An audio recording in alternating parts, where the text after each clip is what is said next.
நான் தங்கலானுக்காக வந்து ஆய்வு செய்கிறப்போ அந்த ஆய்வாளர் பேர் என்ன பெறா அன்பு நம்ம அந்த பிரிட்டிஷ் ஆய்வாளர் பார்ப்பனர்கள் வந்து பறையர் குடியிருப்புக்குள்ள நுழைஞ்சதுனால பறையர்கள் வந்து பார்ப்பனை பிடிச்சி அடித்து அவங்க மேலே வந்து சாணிப்பால் ஊற்றி துரத்தின ஒரு வரலாறு ஒரு இன்சிடெண்ட்டை வந்து அவர் வந்து எழுதியிருப்பார். அவர் 10 பேர் இருக்கிற தலித் குடும்பங்களில் நீங்கள் வந்து ஈஸியாக அடிச்சிடலாம். ஒரு 1000 பேர் இருக்கிற 3000 பேர் இருக்கிற தலித்துகள் ஏன் மற்றவர்களை போல தாக்கலை? ஏன் அவர்கள் போய் எல்லாரையும் வந்து கொல்றது தான், இது எதிர்த்து நிற்கிறது தான், சண்டை போடுறது தான் சரியான தீர்வுன்னு ஏன் அவங்க வந்து முடிவு பண்ணலை? 10 பேர் இருக்கிற தலித் குடும்பங்களில் நீங்கள் வந்து ஈஸியாக அடிச்சிடலாம். ஒரு 1000 பேர் இருக்கிற 3000 பேர் இருக்கிற தலித்துகள் ஏன் மற்றவர்களை போல தாக்கலை? ஏன் அவர்கள் போய் எல்லாரையும் வந்து கொல்றது தான், இது எதிர்த்து நிற்கிறது தான், சண்டை போடுறது தான் சரியான தீர்வுன்னு ஏன் அவங்க வந்து முடிவு பண்ணலை? எங்கள் அம்மா ஒரு சண்டை போட்டாங்க, பயங்கரமாக இருந்தது. என்னன்னா வந்து ஒரு மீன்காரு அவர் வந்து மீன் எடுத்துட்டு இருந்தார். எங்கள் அம்மா வந்து கை வச்சு மீன் எடுத்துட்டாங்க. உடனே அந்த ஆள் வந்து அந்த மீனை பிடிச்சி டக்குன்னு தூக்கி போட்டால் உடனே எங்கள் அம்மா குண்டால் எடுத்து மூஞ்சி வச்சாங்க. அவ்வளோதான், சிம்பிள். இது பயங்கரமான ஃபைட்டு, சாதாரண ஃபைட்டாக இது. மீன்காரன் ஏன் மீன் கொண்டா அவங்களால வைக்கக்கூடாதுன்னு சொல்கிறான். ஏன்னா எங்கள் அம்மா எஸ்சி, நீ எப்படி நீ வந்து கையில் வைப்ப அப்படின்றான். எங்கள் அம்மா போட அவன் மீனே வேணான்னு சொல்லிட்டு மூஞ்சி வேலை அடிக்குது. அவ்வளோதான், சிம்பிள். இந்த ஃபைட்டை கூட நான் எழுதணும்னு நினைக்கிறேன். ஸோ இந்த மாதிரி நிறைய ஃபைட் இருக்குது. நீங்கள் செம கதை இது கேட்டுப்பாரு, பயங்கரமாக இருக்கும். நான் அதான் சொல்கிறேன், என் கதையை கொஞ்ச நாள் கேள்வி, இவ்வளோ நாள் நீ கதை விட்டு இருந்ததில்ல, நான் கொஞ்ச நாள் கதை சொல்கிறேன்டா. அம்பேத்கர் எந்த காலகட்டத்திலையும் பார்ப்பனை ஏற்றுக்கொண்டதே கிடையாது. அவர் மிக தீவிரமாக வந்து பார்ப்பனத்தை தீவிரமாக எதிர்த்தவர். ஏன்னா அதுக்கு தான் அவர் சொல்கிறாரு, இந்திய வரலாறு என்பது பார்ப்பனத்துக்கும் பௌத்தத்துக்குமான வரலாறுன்னு சொல்கிறார். அப்போ பௌத்தத்துடைய ஒரு தொடர்பை ஒரு நீச்சை பார்ப்பனத்துக்கு எதிராக அவர் ஸ்டேஜ் பண்ணுறதுல வந்து மிக முக்கியமாக இருக்கார். ஸோ இந்த விஷயத்தை நம்ம வந்து சரியாக புரிஞ்சுக்கணும் அப்படின்னு நான் நினைக்கிறேன். இந்த வரலாற்றின் அடிப்படையில் இந்த நிலங்களை வந்து பார்க்குறப்போ நம்ம ஏன் வந்து ஊர் காலனியாக பிரிஞ்சிருக்கிறோம், ஏன் ஊரில் இத்தனை சாதிகள் இருக்குது, ஏன் காலனியில் இத்தனை சாதிகள் வந்து இருக்குது, இப்போ ஊருக்கும் காலனிக்கும் என்னதான் பிரச்சனை, ஏன் வந்து ஆங்கிலேயர்கள் வந்ததுக்கப்புறம் தான் இங்கே ஜாதி உருவாச்சுன்னு வந்து சொல்கிறாங்க. அப்போ ஆங்கிலேயர் வரத்துக்கு முன்னாடி இவங்க எல்லாரும் எப்படி இருந்தாங்க? அப்போ மன்னராட்சி முறை இருக்கிறப்போ ஜாதி இல்லாமல் இருந்ததா? மன்னராட்சி வந்து ஜாதியை ஊக்குவிச்சா? மன்னராட்சியில் வந்து இப்போ பார்ப்பனர்கள் வந்து ஊக்குவிச்சு நிலங்களை ஏன் வந்து கொடுத்துருக்காங்க? அப்போ இங்கிருந்த வந்து கீழ்மைப்பட்ட சாதிகள்னு சொல்கிறவங்களுடைய நிலைமை என்னவா இருந்தது? ஏன் வந்து அப்பத்திலிருந்து நிலங்கள் துண்டாடப்பட்டதாக இருந்ததா? அப்பத்திலிருந்தே இருந்ததுன்னா ஏன் இப்போ வரைக்கும் அது கண்டினியூ ஆகுது? பல கேள்விகள் இருக்குது. அப்போ கண்டினியூ ஆகிறப்ப இன்னைக்கு வரைக்கும் வந்து ஏன் வந்து காலனிகள் இருக்குது, ஏன் ஊர் இருக்குது? அப்போ ஊருடைய அமைப்பு முறை என்னவா இருக்குது, காலனியோட அமைப்பு முறை என்னவா இருக்குது, ஊரில் இருக்கிற ஜாதிகளோட எண்ணிக்கை என்னவா இருக்குது, ஊரில் இருக்கிற தொழில்கள் அடிப்படையில் ஜாதிகள் பலவா பிரிஞ்சிருந்தாலும் ஏன் ஒன்றா இருக்கிறாங்க? ஏன் காலனியில் இருக்கிறவங்க வந்து ஒரு குறிப்பிட்ட பகுதியில் அவங்களுடைய அந்த தொழில் அடிப்படையில் அவங்க பிரிஞ்சது எல்லாமே ஏன் ஒரு ஜாதியாக இருக்கிறாங்க அப்படின்னு பல கேள்விகள் இருக்குது. இந்த கேள்விகளுக்கு பதில் நம்ம வந்து எப்போ தேடப்போகிறோம்? இது வந்து நிறைய பேர் வந்து இதுக்கான பதிலை வந்து தேடி இருக்காங்க. லைக் வந்து நான் தங்கலானுக்காக வந்து ஆய்வு செய்கிறப்போ அந்த ஆய்வாளர் பேர் என்ன பெறா அன்பு நம்ம அந்த பிரிட்டிஷ் ஆய்வாளர் நம்ம ஒரு புரியல இல்லைடா ஒரு பண்பாட்டு ஆய்வு. அது இப்போ பார்ப்பனர்கள் வந்து பறையர் குடியிருப்புக்குள்ள நுழைஞ்சதுனால பறையர்கள் வந்து பார்ப்பனை பிடிச்சி அடித்து அவங்க மேலே வந்து சாணிப்பால் ஊற்றி துரத்தின ஒரு வரலாறு ஒரு இன்சிடெண்ட்டை வந்து அவர் வந்து எழுதியிருப்பார். அவர் ஹெட்கர் அவர் வந்து எழுதியிருப்பார். ரொம்ப ஆச்சரியமாக இருந்தது. அப்போது பார்ப்பனர்கள் பறையர் குடியிருப்பில் உள்ள நுழையிறது அன்னைக்கு வந்து ஏன் வந்து மிகப்பெரிய எதிர்ப்பாக இருந்தது? அப்படி எதிர்ப்பாக இருக்கிறப்ப இன்னைக்கு வந்து பார்ப்பனர்களை அழைத்து நம்ம வந்து நம்முடைய திருமண சடங்குகளில் முதலால் உட்கார வச்சு அவருக்கு தாலி எடுத்து கொடுத்து கட்டுற அளவுக்கு வந்து இது எப்படி மாறுச்சு? ஸோ இந்த வரலாறை நம்ம வந்து யோசிக்கிறப்ப வந்து பெரிய முரண் இருக்குது. அப்போ அதுக்கு ஆங்கிலேயர்கள் வருவது, ஆங்கிலேயர் ஆட்சி காலத்தில் இருந்த தீவிரத்தன்மை எங்கே வந்து உடஞ்சி போயிருக்கு? அப்போ நவீன கால இந்தியா எதை வந்து உடைச்சி எதை வந்து எல்லாரையும் ஒன்று சேர்த்துருக்கு? அப்போது ஏன் வந்து காலனி வந்து தொடர்ந்து வெளியிலே இருந்திருக்கு? ஏன் வந்து பிடிவாதமாக இருந்திருக்கிறாங்க? ஏன் வன்முறை நோக்கி அவர்கள் நகரவே இல்லை? இவ்வளவு ஜனத்தொகை இருக்குது. கிட்டத்தட்ட வந்து இந்தியாவில் வந்து 30% வந்து தலித்துகள் இருக்கிறாங்க. அப்போ 30% தலித்துகள் ஏன் சண்டை போடல? அப்போ அசோகர் வந்து வன்முறை வேணான்னு சொன்னதுக்கும் தலித்துகளுக்கும் என்ன ஒரு உறவு இருக்குது? அப்போ புத்தர் வந்து வன்முறை விரும்பாததுக்கும் தலித்துகளுக்கும் என்ன விருப்பம் இருக்குது? புத்தர் வந்து வன்முறை வேணான்னு சொல்லிட்டு தான் வந்து அந்த நீர்ப்பங்கடியில் வந்து நம்ம வந்து சண்டை போடக்கூடாதுன்னு சொல்லிட்டு அவர் துறவரம் மேற்கொண்டு அவர் போகிறார். அப்போ அந்த வன்முறையை கைவிட்டவர்களுக்கும் தலித்துகளுக்கும் என்ன உறவு இருக்குது? தலித்துகளால் சண்டை போட முடியாதா? இத்தனை எண்ணிக்கையில் இருக்கிற தலித்துகள் ஏன் வந்து வன்முறையை முக்கியமான ஆயுதமாக எடுக்கல? அப்போ இவ்வளோ ஊராக இருக்கிற ஒரு ஊருக்குள்ளே ஏன் தலித்துகள் போய் சேரலை? அப்போ ஊர் சமூக அமைப்புன்னு இருக்குல்ல, அவங்க கும்பிடாத சாமி ஏன் வந்து இவங்களுக்கு வேறு சாமி இருந்திருக்கு? அப்போ பௌத்தம் வந்து யாருக்கு முக்கியமானதாக இருந்திருக்கு? விடாப்பிடியாக பௌத்தத்தை பிடிவாதமாக விடாதவர்கள் வந்து தலித்துகளாக மாறினார்கள் ஒரு வரலாறு இருக்கு. அம்பேத்கர் எழுதிய வந்து சிதறுண்ட பிரிவினர் யார் தீண்டாமையம் அந்த புத்தகத்தில் வந்து அவர் ஏன் வந்து இவர்களை நாகர்களாக வந்து குறிப்பிடுறாரு. நிறைய கேள்விகள் இருக்கு. இதை நம்ம அடுக்கிறப்போ வந்து பார்க்குறப்போ அப்போ தலித்துகள் தனியாக இருப்பது என்பது அவர்கள் விரும்பி ஏற்றுக்கொண்டது. அவர்கள் இந்த சமூக நால்வர்ண அமைப்பில் நாங்கள் உள்ள நுழைய மாட்டோம், அதுக்கு நாங்கள் எதிரானவர்கள் சொல்லிட்டு பிடிவாதமாக இருந்திருக்கிறாங்க. அது ஒரு போராட்ட குணம், அது ஒரு இழிவாக மாற்றப்பட்டிருக்கு. இது ஒரு வரலாற்று மோசடி தானே. இது இந்த வரலாற்று மோசடியை நம்ம எப்போ புரிஞ்சுக்க போகிறோம்? ஆனால் நம்ம என்ன நடந்திருக்குன்னா போரில் தோல்வியுற்றவர்கள் அப்புறம் இரக்கமாக மாறி இருக்கு. ஆனால் போரில் தோல்வியுற்றாலும் பிடிவாதமாக எதிர்த்து சண்டை போட்டவர்களாக நம்மளை மாற்றல, தலித்துகளை மாற்றல. ஒரு போரில் பிடிவாதமாக இத்தனை நூற்றாண்டு காலமும் இன்னைக்கு வரைக்கும் வந்து தலித்துகள் வந்து ஒரு சமூக உறவில் வந்து இல்லாமல் ஊர் என்ற பொது அமைப்பில் இல்லாமல் கால் என்ற ஒரு அமைப்பில் இருக்கிறதுக்கான ஒரு நியாயமான காரியத்தை இருட்டடிப்பு செஞ்சுருக்காங்க. ஸோ இந்த காரணத்தை நம்ம எப்போ புரிஞ்சுக்கிறது? இப்போ இந்த காரணத்தை புரிந்து கொள்வதன் மூலமாக நமக்கு என்ன கிடைக்கும்? ஒரு தன்னம்பிக்கை கிடைக்கும். ஸோ நாம் இழிவானவர்கள் கிடையாது. நாம் ஒரு கொள்கைக்காக அந்த தீவிரத்தன்மையோடு இத்தனை நூற்றாண்டு ஆண்டுகளுக்கு ஆனாத பிறகு இத்தனை பேர் கொல்லப்பட்ட பின்பும் 1000 நன்னன்கள் கொல்லப்பட்ட பிறகும் நாங்கள் எங்களை கொள்கையை பிடிவாதமாக பிடித்து கொண்டிருப்பதால் நாங்கள் இன்னும் காலனியில் இருக்கிறோம். அது ரொம்ப முக்கியமானது. ஸோ இந்த மாற்று சிந்தனை உரையாடலை நம்ம எப்போ தொடங்க போகிறோம்? அதுதான் இந்த தலித் ஹிஸ்டரி மந்தோட மிக முக்கியமான நோக்கம், மாற்று சிந்தனை. ஸோ என்ன நடந்திருக்கு இங்கே அப்படின்னா, இரக்கத்தின் பேரில் இப்போ இதில் தலித் ஹிஸ்டரி மந்த் அந்த இது பாம்ப்ளெட்டு அதில் ஒரு வார்த்தை இருக்குது, சம வார்த்தை எனக்கு ரொம்ப பிடிச்சிருந்தது ஆக்சுவலி. அது என்னென்னா, இந்திய தலித் மக்கள் மீது அரசியல் ரீதியான கரிசனம் இருப்பவர்கள் கூட சமூக ரீதியாக விளிம்பில் இருப்பவர்கள் முன்னேற வேண்டும் என்கிற அளவிலேயே தலித்துகளை அணுகிறார்கள். இது வந்து இரக்கம். இந்த இரக்கத்தை பாபா சாஹேப் அம்பேத்கர் அறவே எதிர்த்தார். இந்த இரக்கத்தை அவர் ஒருபோதும் விரும்பவே இல்லை. நீ என் மேலே இறக்கவே படாதன்றாரு. நான் பாதிக்கப்பட்டதற்கு யார் காரணம்? நீ தான் காரணம். அவர் குற்றம் சொல்கிறாரு. இவன் என்ன பண்ணுறான்னா, ஐயோ பாவம், இவங்க இவ்வளோ நாள் இவங்க வெளியே கஷ்டப்பட்டு இருக்காங்களே, ஐயோ பாவம், இவர்கள் தீண்டப்படாதவர்களாக இருக்கிறார்களே, ஐயோ பாவம், நீங்கள் உள்ளே வாங்க, ஐயோ பாவம், நாங்கள் உங்களுக்கு வந்து கொஞ்சம் தரோம், ஐயோ நீங்கள் வந்து இப்படி வந்தாலும் இது வரைக்கும் வாங்க, ஐயோ பாவம், நீங்கள் வந்து இப்படி வந்து போங்க. இப்படி இது வந்து யாரோட மனநிலை? இந்த மனநிலையை நம்ம என்ன பண்ணுறோன்னா, இதை வந்து பொது மையத்தில் வரப்போ இது ஒரு புரட்சிகர மனப்பான்மையாக மாறுது. இது புரட்சிகர மனப்பான்மை கிடையாது, இது ஒரு இரக்க மனப்பான்மை. இந்த புரட்சிகர மனப்பான்மைனா என்ன இருக்குன்னா, முதல்ல இந்த நிலத்தை வந்து நீங்கள் உடைச்சிருக்கணும், ஊரு காலனின்ற அமைப்பை உடைச்சி ஒன்றா மாற்றிருக்கணும். ஏன் இன்னைக்கு வரைக்கும் மாறல? ஏன் அதை மாற்ற யாருமே முயற்சிக்கவே இல்லை? ரொம்ப முக்கியமான கேள்வி. ரொம்ப சாதாரணமாக நம்ம வந்து எல்லாருமே நம்மக்கிட்ட வந்து அட்வைஸ் பண்ணுவாங்க, உங்களுடைய லாங்குவேஜ் இப்படி இருக்குது, நீங்கள் அப்படி தனித்து நின்று பேசக்கூடாது, உங்களுடைய அடையாளம் என்பது ஐடென்டிட்டி பாலிட்டிக்ஸாக மாறுது, நீங்கள் ஒரு பொது சமூகத்திலேருந்து உங்களை வந்து தனித்து நிற்க வைத்து கொள்கிறீர்கள். நான் நூற்றாண்டு காலமாக அப்படி தான் இருக்கிறேன்னு நான் சொல்கிறேன். நான் இது நூற்றாண்டு கால குரல். இந்த குரலை நீ வந்து தொடர்ந்து இப்படி பேசி பேசி பேசி பேசி தான் நீ தனியாக இருக்காத, நீ பொதுவில் வந்து உரிமை கேளு, நீ தனியாக இருக்காத, பொது சாமிகளை வந்து நீ உரிமை கொள்ளு, நீ தனியாக இருக்காத, பொது கோயிலுக்குள்ளே நீ உள்ளவா, நீ தனியாக இருக்காத, பொதுவில் வந்து சேர்ந்துக்க. பொது என்பதே வர்ண சாஸ்திரத்துக்கும் பார்ப்பின தன்மைக்கும் உட்பட்டது, பார்ப்பனியம் விழுங்கியது, அந்த பொது எனக்கு வேணான்னு நான் சொல்கிறேன். இது எவ்வளோ முக்கியமான ஸ்டேட்மெண்ட்டு. அப்போது அந்த பார்ப்பனியம் விழுங்கிய பொதுவில் இருக்கிற உன்னை நான் எதிர்க்கிறேன்.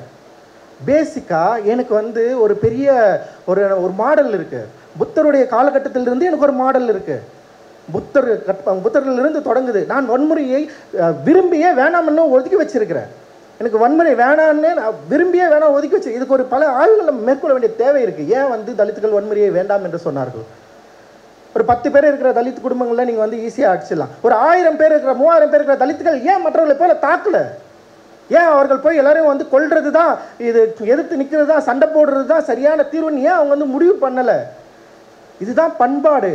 இந்த பண்பாட்டை தான் நம்ம வந்து வெளியே சொல்ல வேண்டிய தேவை இருக்குது. இது பயம் கிடையாது, ஓகேவா? இங்கே இருக்கிற இந்த சமமின்மையை சரி பண்ணுகிற வேலையை நமக்கு கொடுத்துட்டு போயிருக்கிறாங்க நம்மளுடைய முன்னோர்கள். அவ்வளோ பேர் இருக்கிறாங்க, வரலாற்றின் ரீதியாக அவ்வளோ பேர்கள் நம்ம வந்து சொல்ல முடியும். அயோத்திதாசர் பண்டிதர் வந்து மிக முக்கியமான வேலை செஞ்சுருக்காரு. பண்பாட்டு ரீதியாக மாற்று கதையாடல்களை உருவாக்கியிருக்காரு, மிகப்பெரிய தன்னம்பிக்கையை உருவாக்கியிருக்காரு. வள்ளுவரிலிருந்து நம்ம வந்து சொல்லலாம். அவ்வளோ பெரிய வரலாற்று ரீதியான ஆவணங்கள் நம்ம இருக்குது, இலக்கியங்கள் இருக்குது. நந்தனை படுகொலை செய்வதை பற்றி பல கதைகள் இங்கே இருக்குது. ஸோ அப்போ நம்ம எந்த கதையை எடுத்துக்க போகிறோம்?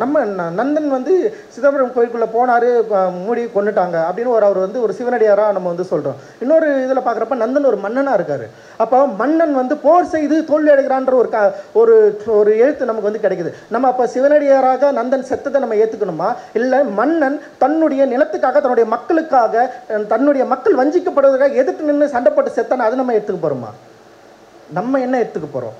நமக்கு பல கதைகள் சொல்லப்படுது, ஆனால் நமக்கு எந்த கதைகள் நம்ம ஏற்றுக்கொள்ள போகிறோம் அப்படின்றது தான் நம்முடைய மாற்றமே இருக்குது. ஸோ அந்த கதைகளை நம்ம வந்து படித்தோமா, அந்த கதைகளை நோக்கி நம்ம வந்து நகர்ந்தோமா, நமக்கு வந்து அது சொல்லப்பட்டிருக்கா? ஸோ சொல்லப்படாத இந்த கதைகளை நோக்கி நம்ம எப்போ நகர போகிறோம்? நம்முடைய ஆய்வாளர்கள், நம்முடைய அறிஞர்கள், நமக்கு முன்னாடி இருந்த நிறைய பேர் வந்து ஏன் இந்த கதைகளை பற்றி அவர்கள் வந்து வெளிப்படையாக பேசலையே, அவங்க இங்கமாக பேசிய கதைகள் ஏன் ஒரு வாஸ்டான மக்கள்கிட்ட போய் சேரவே இல்லை? ஏன் வந்து இங்கே அடையாளம் என்பது வந்து குறிப்பாக தலித்துகளுடைய அடையாளம் என்பது இழிவாக பார்க்கப்படுது? நான் வந்து என்னுடைய அடையாளத்தை பேசுவது என்பது ஏன் சாதியாக இங்கே பார்க்கப்படுது? ஏற்கனவே இங்கே வந்து தமிழ் சாதிகள் தங்களுடைய வெளிப்படையான அடையாளத்தோடு திரியிறப்போ அதெல்லாம் இழிவாக இங்கே பார்க்கப்படாதப்போ, தலித்துகள் தங்களுடைய அடையாள எழுச்சிக்காக ஒரு எதிர்ப்புணர்வுக்காக ஒன்றிணைந்து கூடுகிற ஒரு இடத்தை, ஒரு வாக்கியத்தை, ஒரு அடையாளத்தை எப்படி இவங்க வந்து ஒரு சாதியாக இவங்களுக்கு பார்க்கப்படுது? அப்போது ஒவ்வொரு முறையும் எதிர்ப்பின் அடையாளத்தினோடு எதிர்ப்பின் வழியாக நம்ம ஒன்றிணைறதை இவங்க விரும்பவே இல்லை, உடனே இதை உடைக்கணும்னு நினைக்கிறாங்க. ஸோ இது நீங்கள் ஐடென்டி பாலிடிக்ஸில் மாட்டிக்காதீங்க, தனித்து நிற்காங்க, நீங்கள் தனித்து விடப்பட்டவர்களாக மாறியவர்கள், பொதுவில் வந்து சேருங்கள், உங்களுடைய அடையாளத்தை ஒழிச்சு இங்கே வாங்க, பொது சமூக அரசியல் நோக்கி நகருவோம்னு சொல்லி ஓவரால் நம்மளுடைய தன்னம்பிக்கையை உடைச்சி நீங்கள் வந்து தீண்டப்படாதவர்கள், நீங்கள் வந்து நீங்கள் வந்து ஒடுக்கப்பட்டவர்கள் அப்படின்னு சொல்லி ஒரு டெக்ஸ்ட்டை வந்து உருவாக்கி, ஒரு வரலாற்றை உருவாக்கி நமக்கு தன்னம்பிக்கை இழந்தவர்களாக மாற்றி தொடர்ந்து பொது சமூகத்தை கையேந்து நிற்கிற ஒரு ஆட்களாகவே நம்மளை வந்து மாற்றிட்டாங்க, அறிவு ரீதியாகவும் அரசியல் ரீதியாகவும் சமூக ரீதியாகவும். ஸோ எல்லா இடத்துலையுமே வந்து ஆனால் அரசியல் ரீதியாகவும் சமூக ரீதியாகவும் அறிவு ரீதியாகவும் வந்து மேம்பட்ட மக்களாக இருந்திருக்கணும், அதுக்கு டெக்ஸ்ட் இருக்குது நம்மக்கிட்ட. ஸோ இந்த வரலாற்றை நம்ம நினைவு கூறணும்னா வரலாற்றை வந்து உருவாக்கணும். நம்மளுடைய வரலாற்றை நம்ம வந்து உருவாக்கி இருக்கிறோமா? டெஃபினட்டாக இல்லை. இங்கே முன்னாடி இருக்கிறவங்க உருவாக்கல, ஒரு சில பேர் உருவாக்கி இருக்கிறாங்க. அந்த கடமை யாருக்கு இருக்குது? இந்த வரலாற்றை வந்து ஆய்வு செய்து உருவாக்குவது அப்படின்ற ஒரு கடமை யார்கிட்ட இருக்குது? குறிச்சல அம்பேத்கர் சொல்கிறாரு, ஓகே, ஒரு வரலாற்றை உருவாக்குது என்பது அந்த காலம், அந்த மக்கள், அந்த மனநிலை, குறிப்பாக வரலாற்றில் கிடைத்த ஆய்வுகளின் அடிப்படையில் என்ன சொல்கிறேன்னா, ஒரு கற்பனைக்கும் ஒரு நிஜத்துக்கும் இருக்கிற ஒரு உறவை நம்ம வந்து கண்டுபிடிக்கணும்னு அவர் சொல்கிறாரு. அவர் அந்த வேலையை நம்ம எப்போ எடுத்து செய்ய போகிறோம்? ஸோ எனக்கு அது மாதிரி நிறைய வேலை இருக்குது, நான் நிறைய பண்ணிட்டுருக்கேன். என்னுடைய பர்சனல் ஒரு விஷயத்துக்கு எனக்கு சில வேலைகள் இருக்குது. ஒரு சில அம்பேத்கருடைய அவருடைய சீடனாக நான் மாறிட்டேன் நான். ஸோ அவர் விட்டு சென்ற வேலையை நான் செய்யணும்னு சொல்லிட்டு எனக்கு சில தேவைகள் இருக்குது, சில அர்ஜ் இருக்குது. உங்களுக்கெல்லாம் எப்போ அது வரப்போகுது? நீங்கள் எப்போ அதை வந்து கையாள போகிறீங்க? நீங்கள் எப்போ இதில் வந்து இதுக்குள்ளே இறங்கி நீங்கள் வந்து வேலை செய்ய போகிறீங்க? பெரிய தேவை இருக்குது நமக்கு. ஸோ இந்த நூற்றாண்டுக்கு நம்ம வந்துட்டோம். ஸோ இன்றைக்கி வந்து மாடர்ன் நூற்றாண்டில் இருக்கிறோம். எப்பயும் நம்ம வந்து இந்த மாதிரி வந்து ஒரு சார்பு நிலையாக நின்று யோசிக்கிறது அப்படின்றது வந்து ரொம்ப நமக்கு தப்பாக இருக்கும். இந்த பாலிடிக்ஸ் வந்து நம்மளை தனியாக கொண்டு போய் நிறுத்தும், அப்படி கிடையவே கிடையாது. ஸோ உங்களுடைய அடையாளத்தோடு, இந்த அடையாளம் என்பது சாதி வந்து பயங்கரமான ஒரு ஃப்ளோரிசேட் பண்ணு பயங்கரமாக வந்து கொண்டாடுற ஒரு இடத்துக்கு நம்ம வந்து கொண்டு போய் நிறுத்தலை. குறிப்பாக இங்கே ஏன் நம்ம வந்து இப்படி இருக்கிறோம், இந்த பிரச்சனை என்ன, இந்த அடையாளத்தை வந்து சொல்வதன் மூலமாக இது எழுச்சுடைய அடையாளமாக மாறி நான் இங்கிருந்து தான் வந்தேன், இதுதான் என்னுடைய அடையாளம் அப்படி சொல்றது அப்படின்றது ரொம்ப ரொம்ப முக்கியமானது. அந்த அடையாளத்தோடு இந்த சமூக காரணிகளிலிருந்து நம்ம வெற்றி பெறது, அதிலிருந்து நம்ம வந்து எப்படி வெற்றி அடைய போறோம் அப்படின்றது தான் ரொம்ப ரொம்ப முக்கியமானதாக நான் வந்து பார்க்குறேன். சும்மா நம்ம வந்து ஏதோ அப்பப்போ நிகழ்ச்சி பண்ணுறோம், ஏதோ ஒன்று பண்ணுறோம்,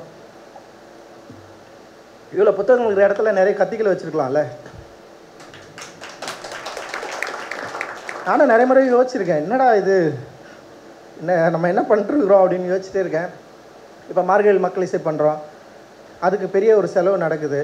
அந்த செலவு வந்து பிரித்து எல்லாருக்கும் வந்து ஒரு 10 ரூபா கொடுத்தா கூட ஒரு 1,00,000 பேருக்கு கொடுத்துருக்கலாமே, சரியா நம்ம வந்து அதை பண்ணுறோம்.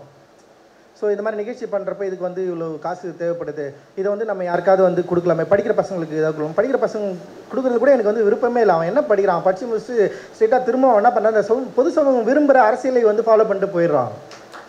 அவனுக்கு வந்து எனக்கு புரியல. அப்போ நம்ம எங்கே வேலை செய்யணும் திரும்பி சொல்கிறப்போ ஸோ இந்த பண்பாட்டு விழுமியங்களில் பண்பாட்டு அசைவில் வந்து மாற்றக்கூடிய இதை ஒரு என்ன சொல்கிறது ஒரு கவுண்டர் கல்ச்சரை வந்து கிரியேட் பண்ணக்கூடிய ஒரு இடத்துல நம்ம வேலை செய்கிறது வந்து இன்றைக்கி இம்பேக்டாக இருக்கான்னு எனக்கு தெரியாது. பட் ஆனால் இது டெஃபினட்டாக இம்பேக்ட் பண்ணுன்னு நான் நினைக்கிறேன். இது வந்து இதை ஃபாலோ பண்ணுற நிறைய பேருக்கு வந்து இது வந்து தெரியும். அதனால் நம்ம இதில் எப்படி பங்கு கொள்ள போகிறோம் அதுதான் ரொம்ப முக்கியமானதாக நான் வந்து நினைக்கிறேன். ஸோ இந்த மாதிரியான ஒரு கண்காட்சிகள் வைக்கிறது, இல்லை வந்து இப்போ அறிவு வந்து பாடிட்டு போனான் ஒரு அதுக்கு முன்னாடி கானா பிரபா வந்து அவன் வந்து கிட்டத்தட்ட 100 அம்பேத்கர் பாடலை வந்து அவன் பாடியிருக்கான். 100 அம்பேத்கர் பாடலை அவன் எழுதியிருக்கான். அவன் ஏன் ஒரு பையன் வந்து 100 அம்பேத்கர் பாடலை பாடணும் எழுதணும்? அது ஒரு கேள்வி இல்லை. ஏன் அவன் வந்து தீவிரமாக அம்பேத்கர் மேலே இவ்வளவு பற்றோடு இருக்கணும்? ஸோ அவனுக்கு ஒரு காரணம் இருக்குது. அவன் இந்த சமூகத்தில் அவனுக்கிட்ட வேலையை வந்து அவனுடைய லாங்குவேஜில் அவன் பண்ணுறான். நீங்கள் இருக்கிற இவ்வளோ பேர் நீங்கள் என்ன பண்ண போகிறீங்க? இதுதான் ரொம்ப முக்கியமான கேள்வி நம்மக்கிட்ட. ஸோ கிட்டத்தட்ட இந்த சமூகத்தை பார்ப்பனிய தன்மை முழுக்க விழுங்கிச்சு. அதில் நம்மளும் இருக்கிறோம். ஸோ முதல்ல நம்ம எங்கே இந்த வரலாற்று தலித் வரலாற்று மாதத்தில் நம்ம என்ன முடிவு எடுக்கணும்னா, நான் பார்ப்பனியத்தால் விழுங்கப்படாதவன் அப்படின்ற ஒரு சின்ன ஏரியாவுக்காவது நம்ம வந்து மூவ் பண்ண ட்ரை பண்ணணும். இது நம்ம பண்ண ட்ரை பண்ணாலே இது ஒரு மிகப்பெரிய வெற்றியாக நான் வந்து பார்க்குறேன். ஆனால் அப்படி நம்ம இருக்கிறோமா அப்படின்னா, ஏன்னா நம்முடைய குடும்ப உறவு, சமூகம், அமைப்பு, அப்புறம் வந்து குறிப்பாக பழக்க வழக்கங்கள், அந்த சடங்குகள் எல்லாத்தையுமே வந்து இந்து மதம் அப்படின்ற பேரில் வந்து பார்ப்பனியம் பயங்கரமாக விழுங்கிடுச்சு. ஸோ அதுலேருந்து நம்ம எப்படி வந்து நம்மளை வந்து தற்காத்துக்க போகிறோம், அதுலேருந்து எப்படி ஒரு கவுண்டர் கல்ச்சர் நம்ம வந்து கிரியேட் பண்ண போகிறோம். அதுக்கு தான் வந்து இவர் ஐயா ஆதித்த பண்டிதர் வந்து பல கதைகளை உருவாக்கி வச்சுருக்காரு இதை உடைக்கிறதுக்காக. நீ தீபாவளின்னு ஒன்று கொண்டாடுறியா, நான் ஒன்று தீப ஒளி அப்படின்னு சொல்லிட்டு அவர் ஒன்று எழுதியிருக்காரு. ஸோ இதை நம்ம படிக்கிறது மூலமாக வேறு கதையை வந்து நம்ம வந்து உருவாக்குறது மூலமாக நம்முடைய அரசியலை, சமூக அரசியலை, நம்முடைய பழக்க வழக்கங்களை இன்னும் வந்து சரியாக புரிஞ்சிக்க முடியும். நம்ம யார் வந்து சமூக ரீதியில் என்னவா இருக்கிறோம், நம்முடைய பின்புலம் என்னவா இருக்குது, நம்ம ஏன் இங்கே தொடர்ந்து வந்து காலனியில் வசிக்கிறோம், இதுக்கு என்ன காரணமாக இருக்கும், இது இழிவு காரணமாக இருக்குமா, இல்லை கொள்கை சார்ந்த விடயம் வந்து காரணமாக இருக்குமா அப்படின்றப்போ, இழிவு காரணமாக இருக்கிறப்போ நமக்கு வந்து தன்னம்பிக்கை இருக்காது. ஆனால் கொள்கை சார்ந்த விஷயமா நம்ம வந்து வெளியே இருக்கிறோன்றப்போ நமக்கு மிகப்பெரிய தன்னம்பிக்கையும் உற்சாகம் நமக்கு வந்து கிடைக்கும். அந்த உற்சாகத்தோட தன்னம்பிக்கையோட மாற்று சிந்தனையோடு நம்ம இதை யோசிக்க ஆரம்பிக்கிறப்போ வேர்ல்டு வந்து பயங்கர சூப்பராக இருக்கும், வேறு லெவலில் இருக்கும். ஸோ நம்ம வந்து சண்டைக்காரங்க, போர் வீரர்கள், இத்தனை நூற்றாண்டுகளாக போர் செஞ்சுக்கிட்டே இருக்கிறவங்க, தொடர்ந்து செஞ்சுட்டே இருக்கிறோம். எத்தனை பேர் செத்தாலும் பரவாயில்ல, செஞ்சுக்கிட்டே இருப்போம் நாங்கள் அப்படின்றது தான் வந்து நம்மளுடைய மிக முக்கியமான வேலையாக இருக்குது. ஸோ அதுதான் நம்ம வந்து இந்த இதில் வந்து நம்ம வந்து பண்ணலான்னு இருக்கிறோம் தலித் வரலாற்று மாதத்தில். ஸோ நம்ம எல்லாம் என்ன பண்ண போகிறோம், நம்முடைய வேலை என்ன? தலித் வரலாற்று மாதம் இது. ஓகே, நம்ம வந்து இதனால் நம்ம கொண்டாடுறோம். பாபா அம்பேத்கர் வந்து பிறந்திருக்காரு. ஸோ அவரை நினைவு கூறுவதன் மூலமாக, அப்புறம் ஒரு இட்டு சென்ற பணிகளை வந்து நம்ம வந்து தொடர்வதன் மூலமாக, இன்னொன்று வரலாறை புரிந்து கொண்டு அந்த வரலாற்றை உருவாக்குவதன் மூலமாக, நமக்கு வரலாறு சொல்லப்படவே இல்லை. இப்போ ஐயா மாதிரியான ஆட்கள் வந்து சில குறிப்புகளை நமக்கு வந்து தராங்க. வரலாற்றில் தொழில் அடிப்படையில் சாதிகள் இருந்தது, எல்லாரும் ஒரே இனக்குழுக்களாக இருந்தாங்க, அப்போ எங்கே இவங்க பிரிஞ்சாங்க. இப்போ நம்ம படிக்கிறப்போ நிறைய விஷயங்கள் இருக்குது. இன்றைக்கி ஒரு தங்கத்தை கண்டுபிடிக்கிறது ஒரு சாதியாக இருந்திருக்குது. அப்புறம் அந்த சாதி வந்து தங்கத்தை வந்து எடுத்துட்டு அதை க்ளீன் பண்ணி மாத்திரப்போ, இந்த தங்கத்தை கண்டுபிடிச்சவன் என்ன பண்ணுறான்னா, அதை க்ளீன் பண்ணுற சாதியாக தனியாக பிரிஞ்சிருக்கிறான். ஆனால் இன்றைக்கி அவன் வந்து சமூகத்தில் வந்து ஒரு நல்ல அடையாளத்தோடு இருக்கிறான். ரொம்ப ஆச்சரியமாக இருக்குது அது படிக்கிறப்போ. ஆனால் கிட்டத்தட்ட எல்லாருமே ஒரே ஆளாக இருந்திருக்கானுங்க. உலகத்தை உருக்குகிற ஒரு சமூகம் எல்லாமே ஒன்றா இருந்திருக்கானுங்க. அதில் வந்து என்னென்னா, இப்போ மற்ற உலகங்களுக்கு மேலே ஒரு பெரிய மதிப்பு இல்லை. ஆனால் தங்கத்தை வந்து உருக்குவது, தங்கத்தை வந்து தொழில் செய்வது மூலமாக அவனுக்கு ஒரு தனி அந்தஸ்து கிடைக்குது. அப்போ அவனுக்கு வந்து சமூகத்தில் ஒரு ஸ்பேஸ் வந்து தனியாக உருவாக்குறாங்க. பயங்கர ஆச்சரியமாக இருக்குது. இதெல்லாம் நம்ம படிக்கிறப்ப வந்து அப்போது நம்ம நினச்சிட்டு இருக்கிற நம்முடைய இழிவுகள் எல்லாமே சுத்தமாக போய் கட்டுக்கதைகள். அந்த கட்டுக்கதைகளை சொல்லி சொல்லி சொல்லி தொடர்ந்து நீங்கள் வந்து ஒடுக்கப்பட்டவர்கள், தீண்டாதவர்கள் அப்படி சொல்லி சொல்லி சொல்லி நம்மளை வந்து நிலைக்குலைய வச்சுருக்கானுங்க. ஆனால் நம்முடைய முன்னோர்கள் அப்படி இல்லை அப்படின்றது தான் ரொம்ப முக்கியமானது. அவர்கள் ஒரு குறிப்பாக எனக்கு தெரிஞ்சு மன்னர் ஆட்சி காலத்து வரைக்கும் அவருடைய போராட்டம் மிக தீவிரமாக இருந்திருக்கு. ஆங்கிலேயர் ஆட்சி உள்ளே வந்ததுக்கப்புறம் தான் இது டைல்யூட் ஆகிருக்கு. ஆக்சுவலி அவன் வந்து இந்த யார் எந்த மக்களும் அவனால் பிரித்து பார்க்க முடியல அவனால். ஸோ அவன் வந்து சில பேருக்கு ஹெல்ப் பண்ணியிருக்கான். ஆனால் இந்த ஆட்சி முறை மாறினதுக்கப்புறம் ஆட்சி முறையில் சில மாற்றங்கள் வந்து இந்த தீவிரமாக போட இருக்க மக்களில் எல்லாரும் ஒன்றா மாறி இருக்காங்க. லைக் இவங்க எல்லாம் ஒன்று இந்தியர்கள்னு சொல்லிட்டு ஒரு இடத்துக்குள்ளே கொண்டு வந்திருக்கிறான். அப்படி ஒரு இடத்துக்குள்ளே கொண்டு வந்தப்போ இந்த சாதி அமைப்பு அப்படின்னு வரப்போ எல்லாரும் ஒரு சாமியை கும்பிட ஒரு இடத்துக்கு வந்து மூவ் ஆகிருக்காங்க. ஸோ அந்த இடத்துல வந்து ஒரு 300 ஆண்டுகளில் ஒரு பெரிய வரலாற்று மாற்றம் நிகழ்ந்திருக்கிறதா நான் வந்து புரிஞ்சுக்கிறேன். நான் அது வரைக்கும் தீவிரமாக வெளிப்படையாக இந்த என்ன சொல்கிறது, இங்கே இருக்கிற பார்ப்பினத்தை எதிர்த்து கொண்டிருந்த மக்கள் பார்ப்பினத்தால் விழுங்கப்பட்ட ஒரு இடத்துக்கு வந்து இதை நகர்த்திருக்காங்க. இது வரலாற்று ரீதியாக ஆங்கிலேயர் ஆட்சி காலமும் இதை வந்து அந்த அளவுக்கு வந்து அவங்கள வந்து அதை அப்ராப்ரியேட் பண்ணியிருக்கு அப்படின்னு நான் நினைக்கிறேன். ஸோ இது என்னுடைய யூகம் தான். இந்த யூகம் எதுலேருந்து வருதுன்னா, நான் படிக்கிற புத்தகங்கள் மூலமாக எனக்கு வந்து கிடைக்குது. ஸோ இந்த யூகம் எங்கே மாறுதுன்னா, இந்திய சுதந்திர போராட்டம் அடைவதற்கு முன்னாக கிட்டத்தட்ட 1800களுக்கு அப்புறம் வந்து என்னென்னா இது இழிவு வந்து பயங்கரமாக ஸ்டார்ட் ஆகுது. ஸோ இவர்கள் தலித்துகள், தீண்டப்படாதவர்கள், இவர்களுக்கு ஒரு லாங்குவேஜை கிரியேட் பண்ணுறாங்க. கிட்டத்தட்ட வந்து இந்தியா சுதந்திரம் அடைகிறப்போ இவங்க வந்து ஒட்டுமொத்தமாக வந்து தீண்டப்படாதவர்கள்னு சொல்லிட்டு ஒரு இடத்த உருவாக்கி அவங்கள வந்து வெளியே வச்சுறாங்க. இப்படி ஒரு டெக்ஸ்ட்டை வந்து நம்ம வந்து பேச முடியும் அப்படின்னு நான் நினைக்கிறேன் நான். ஸோ இது வந்து அப்போது நம்முடைய முன்னோர்கள் வந்து ஏன் அவ்வளோ ஃபைட் பண்ணாங்க, அப்புறம் ஒரு இடத்துல எங்கே நம்ம தேங்கி நின்னோம், அப்புறம் எந்த இடத்துல நம்ம இழிவாக ஆக்கப்பட்டோம், எங்கே இறக்கம் வந்து இங்கே அரசியலாக மாற்றப்படுது, எங்கே வந்து நீ கை கொடுத்துவான்னு சொல்லிட்டு மேடுகளை வெட்டாமல் வந்து பள்ளங்களை மட்டுமே விட்டு மக்களை மேலே இடத்துக்கு எப்போ முயற்சித்தாங்களோ அப்போயே வந்து இந்த என்ன சொல்கிறது, இந்த சோசியல் ஸ்ட்ரக்சரே வந்து பயங்கர ப்ராப்ளமாக இருக்குது. அதனால் வந்து இதை சரி பண்ண முடியாத ஒரு இடத்துக்கு போய் நின்றுடுச்சு. இதை சரி பண்ணுவதற்கு நமக்கு வந்து ஒரு சிறந்த ஒரு ஆயுதமாக இந்த மாசத்தை நம்ம வந்து எடுத்துக்கலாம். அப்போ வந்து சார் ஐயா வந்து சொன்னார், இசை வந்து அவங்கக்கிட்ட ரொம்ப இயல்பாக இருந்தது. எனக்கு உண்மையிலே சின்ன வயசுலேயே நான் கண்டுபிடிச்சதுங்க. நான் வந்து படிக்கிறதுக்கு முன்னாடியே நான் சொல்கிறேன், எனக்கு வந்து யாரும் ஓவியம் வரைய சொல்லித்தரல, என்னாலேயே ஓவியம் வரைய முடிஞ்சது. அப்புறம் வந்து நீங்கள் பார்த்தீங்கன்னா ஒரு சைன்போர்டு ஆர்டிஸ்ட் நீங்கள் பார்ப்பீங்க, திருவள்ளூர் மாவட்டத்தில் கிட்டத்தட்ட 80-90% தலித்துகள் தான் இருப்பாங்க. ரொம்ப மினிமலாக பார்த்தீங்கன்னா மாட்டு சமூகங்கள் இருப்பாங்க. ஏன் 90% தலித்துகள் ஓவியர்களாக இருக்கிறாங்க? எனக்கு ரொம்ப ஆச்சரியமாக இருக்கும். நான் வந்து ஓவியராக இருக்கிறப்ப நான் வந்து அதை புரிஞ்சுக்கிட்டது. அப்புறம் கவிதை, அப்புறம் பாடல், சும்மா பாட்டு பாடுவாங்க. இது நீங்கள் கிட்டத்தட்ட பாருங்கள், இது பார்ப்பினத்துக்கு எதிராக வைக்கலாம். நீங்கள் ஒரு பார்ப்பினியம் அப்படின்றது எப்படி வந்து கலையை அப்ராப்ரியேட் பண்ணுது, இந்திய கலைகள் எல்லாமே வந்து அவர்களுக்கு உரியதாக எப்போ வந்து அவங்க மாற்றுறாங்க, எப்போ அவர்கள் கலைஞர்கள், நாங்கள் கலைக்கு சொந்தமானவர்கள், எங்களுக்கு கலைன்னு சொல்லிட்டு தனி வடிவத்தை உருவாக்குறாங்களோ அதே அளவு தலித்துகள் கிட்ட கலை சம்பந்தமான மிகப்பெரிய ஒரு உறவு இருந்திருக்கு. அவர்கள் கலைஞர்களாக இருந்திருக்கிறாங்க. அடிப்படையில் அவருடைய தெருக்களில் பாடல்கள் பாடப்பட்டிருக்கு, இசைக்கப்பட்டிருக்கு. ஒரு மியூசிக் இன்ஸ்ட்ருமெண்ட் இத்தனை நூற்றாண்டு காலமாக வந்து அவர்கள் காப்பாற்றி கொண்டு வந்து நிறுத்திருக்கிறாங்க. பறை என்ற மிகப்பெரிய மியூசிக்கல் திங்ஸ், இது மாதிரி நிறைய சொல்லலாம். அப்போ இது என்னன்னா 2 கல்ச்சருக்கு நடந்த ஒரு போர். இந்த 2 கல்ச்சர் வந்து ரொம்ப ரொம்ப முக்கியமானது. பார்ப்பனியத்துக்கு எதிரானவர்கள், குறிப்பாக நம்ம சொல்கிற தலித்துகள். ஸோ இந்த கல்ச்சருடைய போரில் யாரெல்லாம் பார்ப்பனத்தால் விழுங்கப்பட்டார்களோ அவர்கள் பொதுவில் நோக்கி நகர்ந்து விட்டார்கள். பார்ப்பனத்தை விழுங்க முடியாதவர்கள் இன்னமும் தலித்துகளாக இருக்கிறாங்க காலனியில். இதுதான் ரொம்ப முக்கியமானது.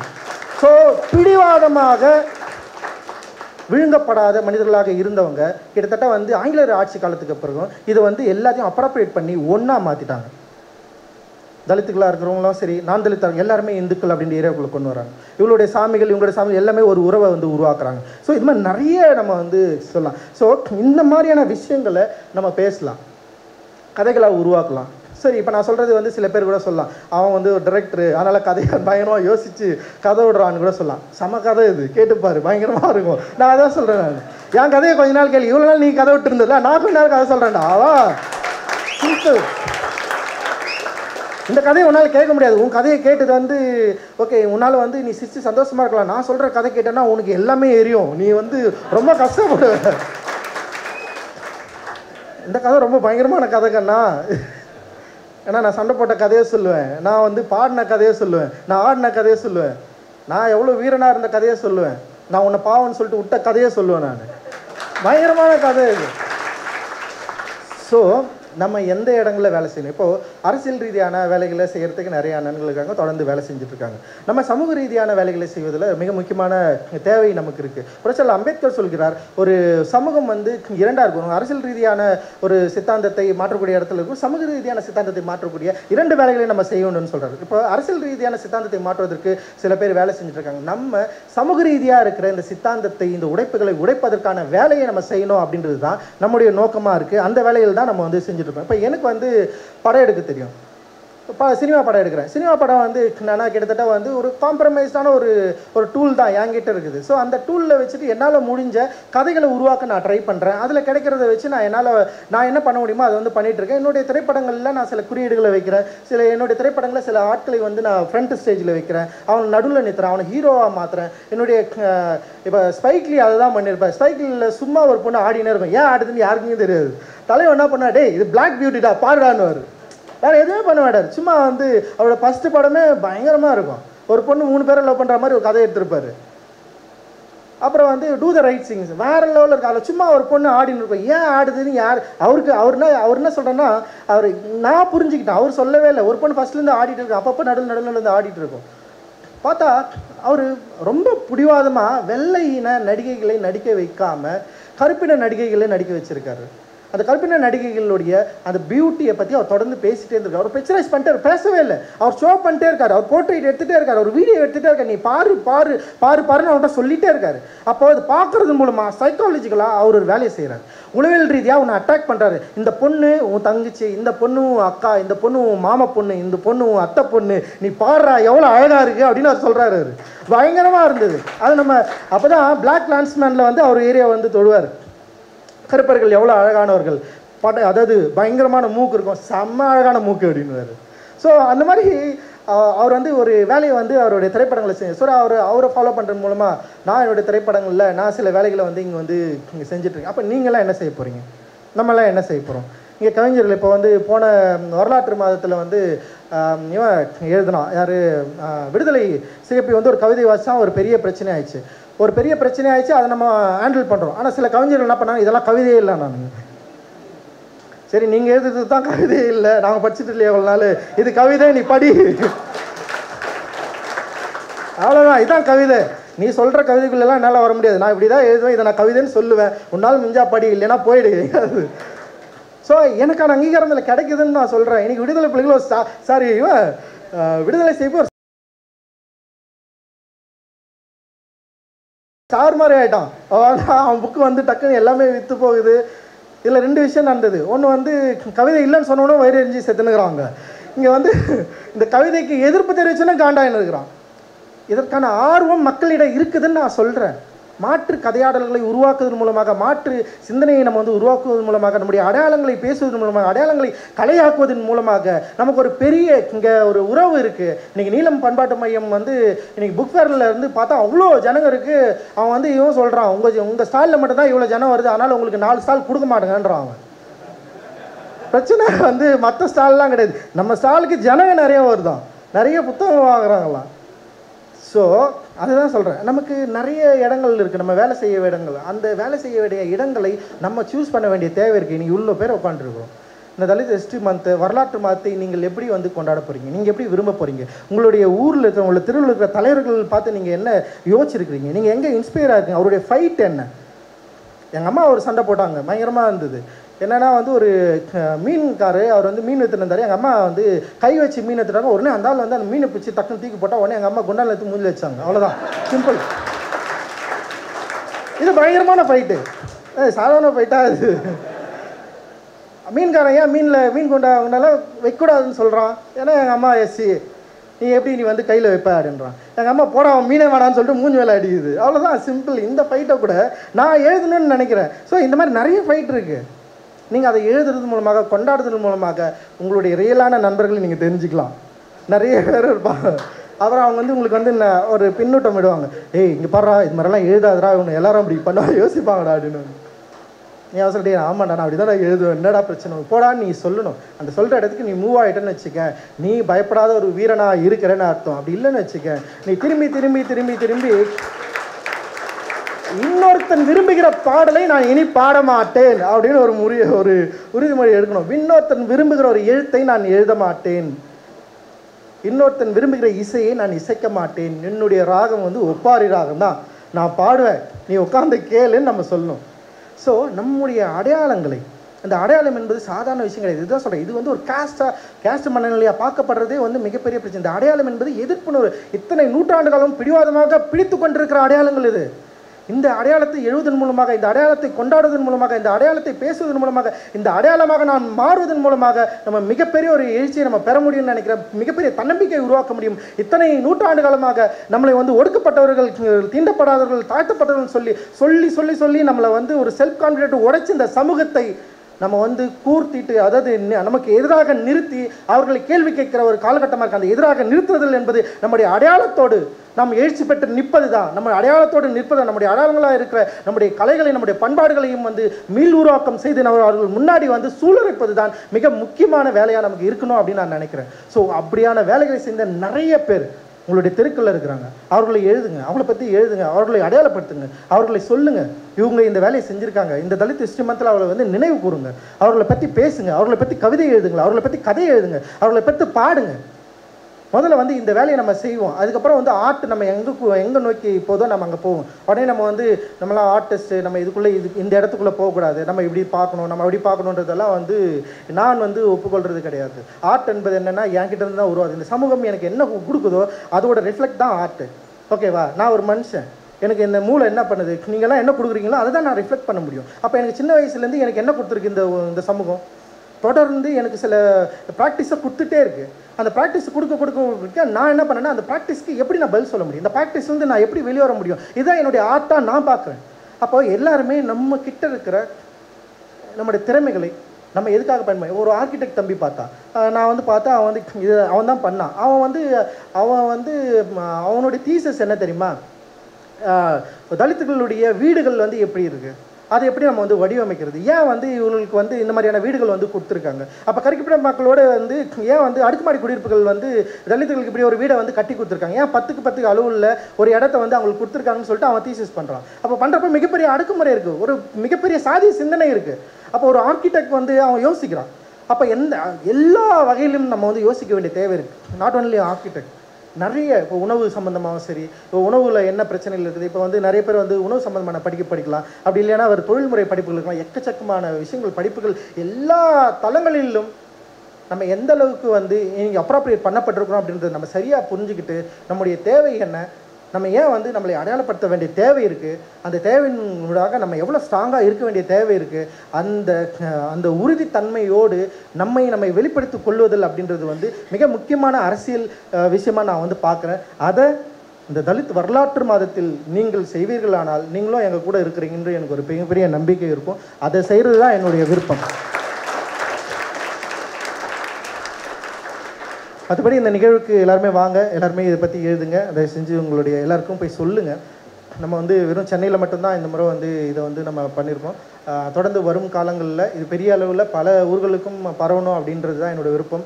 சின்ன கிராமங்கள்லேருந்து எல்லா இடத்துக்கும் போகணும், எல்லா இடங்கள்லையும் இருக்கிற தங்களுடைய கொண்டாட்டங்களை பதிவு செய்வது. குறிப்பாக தலித்துகள்ன்றது வந்து இறக்கம்னு சொல்லிட்டு நம்மளை ரொம்ப காலி பண்ணிட்டானுங்க. நமக்கு மிகப்பெரிய கொண்டாட்டம் இருக்குது நம்மக்கிட்ட. அந்த கொண்டாட்டத்தை நம்ம பேசுவதன் மூலமாக, கொண்டாடுறதன் மூலமாக செம்ம காண்டாகும். இல்லைன்னா வந்து இறக்கமாக இருக்கிற படங்கள் வந்து அவனுக்கு ரொம்ப பிடிக்கும். நம்ம வந்து எதிர்த்து நிற்கிறது கொண்டாடுறது மாதிரி நம்ம எழுதிட்டோம், படம் எடுத்துட்டோம்னா நம்மளாம் அவனை நம்ம பார்க்குறதே வந்து இப்படி தான் பார்ப்பான். டே அவன் வந்து ரொம்ப மோசமானவன், அவன் ஒரு எக்ஸ்ட்ரீமிஸ்ட்டு, அவனை இப்படி பண்ண அப்படி பண்ணணும். என்ன பிரச்சனைன்னா நம்ம நல்லா இருக்கிறோம், நம்ம கொண்டாடுறோம், நம்ம எதிர்பார்க்கின்ற சொல்கிறது மூலமாகவே அவனுக்கு ஒரு வெறுப்பு உண்டாகுது. ஸோ நம்ம கொண்டாடுறது, நம்முடைய கொண்டாட்டத்தை படைப்பாக்குவதற்கு, நம்முடைய எதிர்ப்பை படைப்பாக்குவதற்கு, நம்முடைய படைப்புன்னா வெறும் ஒர்க் ஆஃப் ஆர்ட் மட்டும் சொல்ல, நிறைய தளங்கள் இருக்குது. அதில் வந்து நம்முடைய சிந்தனைகளை வந்து நம்ம வந்து நகர்த்தணும் அப்படின்றது தான் என்னுடைய விருப்பம். டாக்டர் பாபாசாஹேப் அம்பேத்கருடைய விருப்பமும் அதுதான். அவருடைய விருப்பத்தின் அடிப்படையில் இந்த வேலைகளை நம்ம செய்கிறப்போ அவருடைய கனவாக இருக்கிற பௌத்தத்தை நம்மளால் சரியாக கொண்டு போய் நிற்க முடியும், அதில் சேர முடியும் அப்படின்ற ஒரு பெரிய நம்பிக்கை எனக்கு இருக்குது. அந்த நம்பிக்கையோடு உங்களிடம் விடைபெறுகிறேன். நீங்கள் எல்லாருமே இது எல்லாத்தையும் பார்க்கலாம். இன்னும் இது கொஞ்சம் பெருசு, நான் சில விஷயங்களை வந்து ஆட் பண்ண சொல்லியிருக்கேன். அண்ட் வந்து இது கொஞ்சம் பெருசாகும். அப்புறம் புத்தகங்களை வாங்குறது மூலமாக, நீங்கள் படிக்கிறது மூலமாக இன்னும் உங்களை வந்து நிறைய சரி பண்ணிக்கலாம். அண்ட் வந்து ஜெய் பீம்.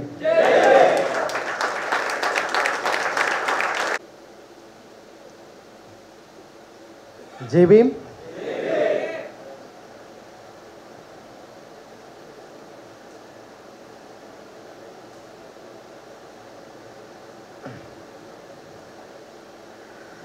ஓகே, இன்னும் முறை நல்லா சொல்லலாம். எல்லாருமே சொன்னோம்னா ஜெய் பீம் வந்து எல்லாருமே சொல்லணும்.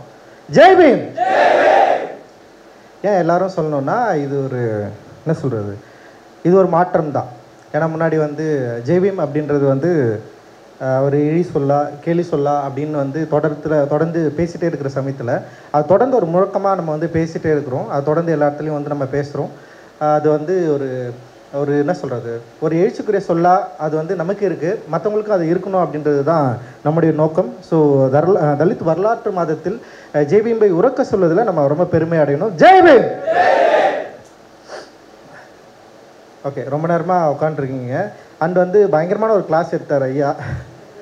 உண்மையிலே ஜெய்சிலன் ஸ்டீபன் ஐயாவுக்கு வந்து மனந்திருந்த பாராட்டுகள், மகிழ்ச்சி ஐயா. ரொம்ப முக்கியமான ஒரு வரலாற்றை எனக்கு வந்து பதிவு செஞ்சீங்க. நமக்கு வந்து பெரிய குழப்பமே வந்து இந்த சாதிகளை வந்து அண்டர்ஸ்டாண்ட் பண்ணிக்கிறது தான். சின்ன வயசுலேருந்து இப்போ வரைக்கும் வந்து அந்த ஜாதிங்களை வந்து அடையாளப்படுத்திக்கிறது, அப்படி இல்லைன்னா அதை அண்டர்ஸ்டாண்ட் பண்ணிக்கிறது, இதோட குழப்பங்கள்லேருந்து நம்மளால் வந்து மீளவே முடியாது. ஆனால் ஒரே ஒரு விஷயம் மட்டும் நமக்கு வந்து தொடர்ந்து கிடச்சிட்டே இருக்கும். ஒரு ஜாதியை விட நான் உயர்ந்தவனாக இருந்தால் நமக்கு சந்தோஷமாக இருக்கும். பரவாயில்லடா, நமக்கு மேலே எவ்வளோ பேர் இருக்கிறான்றது வந்து நமக்கு பிரச்சனையே இருக்குது, நம்ம கீழே ஒருத்தர் இருக்கிறான்டா. அதுதான் வந்து ஜாதி நமக்கு வந்து சொல்லி கொடுத்த மிக முக்கியமான விஷயமாக நான் வந்து பார்க்குறேன். அப்போ வந்து தமிழர்களுடைய மிகப்பெரிய பெருமையாக தனக்கு கீழே இருக்கிற ஜாதிகளை நினச்சி நம்ம ஒரு ஜாதியை விட நம்ம உயர்ந்தவனாக இருக்கிறோம் அப்படின்ற இடத்துல வந்து நம்ம கொண்டு வந்து நிறுத்திட்டாங்க. ஸோ அதை வந்து மாற்றக்கூடிய ஒரு சூழ்நிலையை, ஒரு மனநிலையை நம்ம உருவாக்க வேண்டும் அப்படின்றது தான் தலித் ஹிஸ்ட்ரி மந்தோட மிக முக்கியமான நோக்கம். ஆக்சுவலி ஏன் தலித் வரலாற்று மாதம் ஏன் வந்து நம்ம வந்து கொண்டாடுறோம் அப்படின்னா, லைக் இது வந்து கிட்டத்தட்ட வந்து ஒரு பிளாக் ஹிஸ்ட்ரியோடைய ஒரு தொடர்பாக அவங்களோட இன்ஸ்பிரேஷனில் வந்து ஸ்டார்ட் பண்ணதான். பிளாக் லைவ்ஸ் மேட்டராக இருக்கட்டும், இல்லை பிளாக் ஹிஸ்ட்ரி மந்தாக இருக்கட்டும். ஸோ அந்த மக்கள் தங்களுடைய அடையாளங்களை, தன்னுடைய அடையாளங்களை வெளிப்படுத்துவதன் மூலமாக, வரலாற்றை வந்து மீள் உருவாக்கம் செய்வதன் மூலமாக தங்களுக்கு கிடைக்கக்கூடிய அந்த என்ன சொல்கிறது, ஒரு பவரை, ஒரு சந்தோஷத்தை, ஒரு மகிழ்ச்சியை வந்து ஒரு அரசியல் தளங்களிலும் கலை தளங்களிலும் மிக முக்கியமான ஒரு வெற்றியை பெறக்கூடிய இடத்துல இன்றைக்கி வந்து நிற்கிறாங்க. அந்த அளவுக்கு ஒரு வெற்றியை பெறக்கூடிய இடத்துக்கு வந்து நின்னதுக்கு தங்களை படுத்திக்கிட்டதும், தங்களுடைய வரலாற்றை நினைவு கூறுவது மட்டும் இல்லாமல் தன்னுடைய வரலாற்றை பகிர்ந்து கொள்வதிலும் அதை வந்து ரொம்ப சாலிடாக ஏந்தி நின்னது தான் மிக முக்கியமான காரணமாக நம்ம வந்து பார்க்குறோம். அந்த வகையில் வந்து பிளாக் ஹிஸ்ட்ரி மந்த் கொண்டாடிய கருப்பர்கள் தங்களுடைய வெற்றியை தீர்மானித்து விட்டார்கள், அவர்கள் வெற்றியை நோக்கி நகர்ந்து விட்டார்கள். அந்த சாலை ஒட்டி நம்ம என்ன பண்ணுறோன்னா வந்து தலித் ஹிஸ்ட்ரி மந்த்னு சொல்லிட்டு நம்ம இங்கே வந்து ஸ்டார்ட் பண்ணலாம், நம்ம இதை வந்து ஃபாலோ பண்ணலாம். நமக்கு முன்னாடியே நிறைய பேர் வந்து இதை வந்து பண்ணியிருக்காங்க. அண்ட் வந்து தமிழகத்தில் நம்ம வந்து ஸ்டார்ட் பண்ணோம்.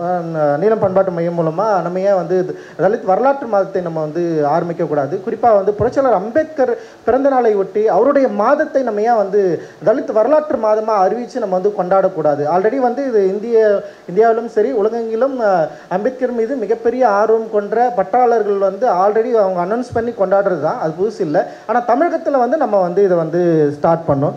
தலித் வரலாற்று மாதமாக ஏப்ரல் மாதத்தை வந்து நம்ம வந்து கொண்டாடலாம். புரட்சியாளர் அம்பேத்கர் பிறந்தநாளை ஒட்டி அம்பேத்கர் என்பது வெறுமனே அரசியல் அடையாளமாகவோ ஜாதி அடையாளமாக மட்டும் நின்று விடாமல் அவர் வந்து நம்முடைய எழுச்சியின் அடையாளமாக, நம்முடைய வரலாற்றின் அடையாளமாக, நம்முடைய எல்லா விதமான ஊக்கத்துக்குமான அடையாளமாக புரட்சியாளர் அம்பேத்கரை மாற்றுவது தான் நமக்கு அவரை படிப்பதன் மூலமாக கிடைத்த அறிவின் மூலமாக நம்ம செய்யக்கூடிய மிக முக்கியமான செயலாக நான் வந்து பார்க்குறேன்.